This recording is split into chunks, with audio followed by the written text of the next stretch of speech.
Hi friends, welcome back our YouTube channel.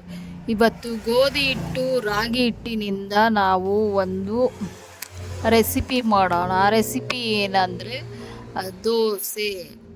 ಸ್ವಲ್ಪ ರಾಗಿ ಹಿಟ್ಟು, ಸ್ವಲ್ಪ ಗೋಧಿ ಹಿಟ್ಟು ಎರಡು ಹಾಕಿ ನಿಮ್ಗೆ ಎಷ್ಟು ಬೇಕೋ ಅಷ್ಟು ಹಾಕಿ. ಇದರಲ್ಲಿ ಒಂದು 15 ದೋಸೆ ಆಗುತ್ತೆ. ನಾನು ಹಾಕಿರೋ ಹಿಟ್ಟಲ್ಲಿ ಎರಡು ಮಿಕ್ಸ್ ಮಾಡಿ ಸ್ವಲ್ಪ ನಿಮಗೆ ಎಷ್ಟು ಬೇಕು ನೋಡಿ ಹಾಕ್ಕೊಳ್ಳಿ. ನಾನೊಂದು 4 ಜನಕ್ಕೆ ಮಾಡ್ತಾ ಇದ್ದೀನಿ. ಇದು ಎರಡೂ ಹಾಕಿ ಮಿಕ್ಸ್ ಮಾಡಿ ಸ್ವಲ್ಪ ರುಚಿಗೆ ತಕ್ಕಷ್ಟು ಉಪ್ಪು ಹಾಕಿ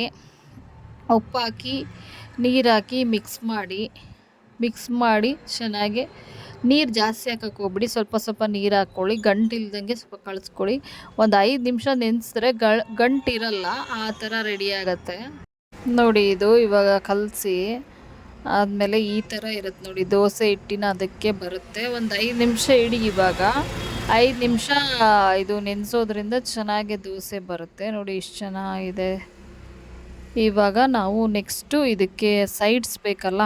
ಸೈಡ್ಸಿಗೆ ಆಲೂಗೆಡ್ಡೆ, ಪೊಟೊಟೊ ಏನಿದೆ ಇದು ತಿನ್ನೋದ್ರಿಂದ ಸ್ವಲ್ಪ ದಪ್ಪ ಆಗ್ತಾರಂತೆ. ಯಾರೆಲ್ಲ ತೆಳ್ಳಗಿದ್ದೀರಾ ಅವರು ತಿನ್ಬೋದು, ದಪ್ಪ ಆಗ್ತಾರಂತೆ. ನಾನು ಟ್ರೈ ಮಾಡ್ತಾ ಇದ್ದೀನಿ, ಇದನ್ನು ತಿಂದರೆ ನಾನು ದಪ್ಪ ಆಗ್ತೀನ ಅಂತ. ಆಲೂಗೆಡ್ಡೆನೆಲ್ಲ ಸಿಪ್ಪೆ ತೆಗೆದು ಕ್ಲೀನಾಗಿ ತೊಳೆದು ಸಣ್ಣ ಸಣ್ಣ ಪೀಸ್ ಮಾಡಿ, ನಂತರ ಎಣ್ಣೆ, ಸಾಸಿವೆ, ಜೀರಿಗೆ ಎಲ್ಲ ಫ್ರೈ ಮಾಡೋಕ್ಕಾಗ್ತಿದ್ದೀನಿ. ಇದು ತುಳಿದಿಟ್ಟಿರೋಂಥ ಆಲೂಗೆಡ್ಡೆ ಸಣ್ಣ ಸಣ್ಣ ಪೀಸ್ ಮಾಡಿ ಇದನ್ನು ಹಾಕಿ ಒಂದು 2 ನಿಮಿಷ ಮುಚ್ಚಿಡ್ತೀನಿ. 2 ನಿಮಿಷ ಮುಚ್ಚಿಡೋದ್ರಿಂದ ಆ 2 ನಿಮಿಷದಲ್ಲೇ ತುಂಬ ಚೆನ್ನಾಗಿ ಬೇಯುತ್ತಿದ್ದು. ಆಲೂಗೆಡ್ಡೆ ಬೇಯಿಸೋದಕ್ಕೇನು ತುಂಬ ಟೈಮ್ ಆಗೋಲ್ಲ, ಹಸಿದು ಬೇಯಿಸೋದಕ್ಕೆ ಟೈಮ್ ಆಗುತ್ತೆ. ಈ ಥರ ಫ್ರೈ ಮಾಡೋದ್ರಿಂದ ಬೇಗ ಬೇಯುತ್ತೆ ಮತ್ತು ಟೇಸ್ಟ್ ಸೂಪರಾಗಿರುತ್ತೆ. ತುಂಬ ಕಮ್ಮಿ ಸಮಯದಲ್ಲಿ ಆಗೋವಂಥದ್ದು ಇದು, ಮತ್ತು ಟೇಸ್ಟ್ ಮಾತ್ರ ಸೂಪರ್. ನೀವು ಟೇಸ್ಟ್ ಮಾಡಿ ಹೇಳಿ ಹೇಗಿರುತ್ತೆ ಅಂತ. ಕಮ್ಮಿ ಸಮಯದಲ್ಲಿ ಬೇಗ ಆಗುವಂತಹ ಬ್ರೇಕ್ಫಾಸ್ಟ್ ಇದು. ಒಂದು 2 ನಿಮಿಷ ಮುಚ್ಚಿಟ್ಟಿದ್ದೆ ನೋಡಿ, ಎಲ್ಲ ಮೆತ್ತಗಾಗಿದೆ, ತುಂಬ ಚೆನ್ನಾಗಿ ಬೆಂದಿದೆ. ಈಗ ಒಂದು ಸ್ವಲ್ಪ ಖಾರ ಪುಡಿ ಹಾಕ್ತಾಯಿದ್ದೀನಿ, ಅರ್ಧ ಸ್ಪೂನ್ ಖಾರದ ಪುಡಿ ಹಾಕಿ ಉಪ್ಪು ಹಾಕಿ ಮಿಕ್ಸ್ ಮಾಡಿ ಇದು ಚೆನ್ನಾಗೆ ಒಂದು 2 ನಿಮಿಷ ಮುಚ್ಚಿಡ್ತೀನಿ ನಾನು. ಅದು ಏನಿದೆ ಖಾರ ಪುಡಿ ಘಾಟೆಲ್ಲ ಹೋಗುತ್ತೆ, ಚೆನ್ನಾಗೆ ಎಣ್ಣೆಯಲ್ಲಿ ಫ್ರೈ ಆಗುತ್ತೆ. ಫ್ರೈ ಆದರೆ ಟೇಸ್ಟ್ ಚೆನ್ನಾಗಿರುತ್ತೆ, ಇಲ್ಲಾಂದರೆ ಹಸಿ ಸ್ಮೆಲ್ ಆಗೇ ಇರುತ್ತೆ ಫ್ರೈ ಮಾಡಿಲ್ಲ ಅಂದರೆ. ಈಗ ನೋಡಿ, ಇದು ರೆಡಿಯಾಗಿದೆ. ಸೂಪರ್ ಟೇಸ್ಟಿ ಹಾಲು ಫ್ರೈ. ಎಷ್ಟು ಚೆನ್ನಾಗಿರುತ್ತೆ ಅಂದರೆ ಮಕ್ಕಳಂತೂ ತುಂಬ ಎಂಜಾಯ್ ಮಾಡ್ಕೊಂಡು ತಿಂತಾರೆ. ಇದು ಅಷ್ಟು ಟೇಸ್ಟಾಗಿರುತ್ತೆ.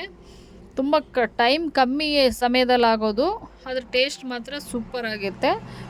ಮತ್ತು ರಾಗಿ ಗೋಧಿನೂ ಆರೋಗ್ಯಕ್ಕೆ ತುಂಬಾ ಒಳ್ಳೆಯದು.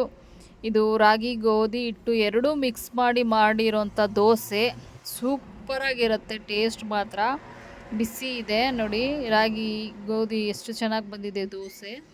ಇವಾಗ ಟೇಸ್ಟ್ ಮಾಡೋಣ. ಬಿಸಿ ಇದೆ, ಬನ್ನಿ ಈಗ ಹೇಗಿರುತ್ತೆ ಅಂತ ನೋಡಿ. ಬಿಸಿ ಇದೆ, ಸ್ವಲ್ಪ ಟೇಸ್ಟ್ ಮಾಡ್ತಾ ಇದ್ದೀನಿ. ತಿಂತಾಯಿದ್ರೆ ಮಾತೇ ಬರಲ್ಲ, ಅಷ್ಟು ಸೂಪರಾಗಿದೆ. ಎಮ್ಮಿಯಾಗಿ ಮಕ್ಳಿಗಂತೂ ತುಂಬ ಇಷ್ಟ ಆಗುತ್ತೆ. ಮತ್ತು ಮಕ್ಳಿಗೆ ಇದು ಆರೋಗ್ಯನೂ ಚೆನ್ನಾಗಿರುತ್ತೆ, ಆರೋಗ್ಯಕರವಾದದ್ದು. ದೊಡ್ಡವ್ರಿಗೂ ಚೆನ್ನಾಗಿರುತ್ತೆ, ಬೇಗ ಆಗುತ್ತೆ. ನೀವು ಟೇಸ್ಟ್ ಮಾಡಿ ಕಮೆಂಟ್ ಮಾಡಿ ಹೇಗಿತ್ತು ಅಂತ. ಮತ್ತೆ ಸಿಗೋಣ ನೆಕ್ಸ್ಟ್ ವಿಡಿಯೋದಲ್ಲಿ. Thank you for watching. Bye friends.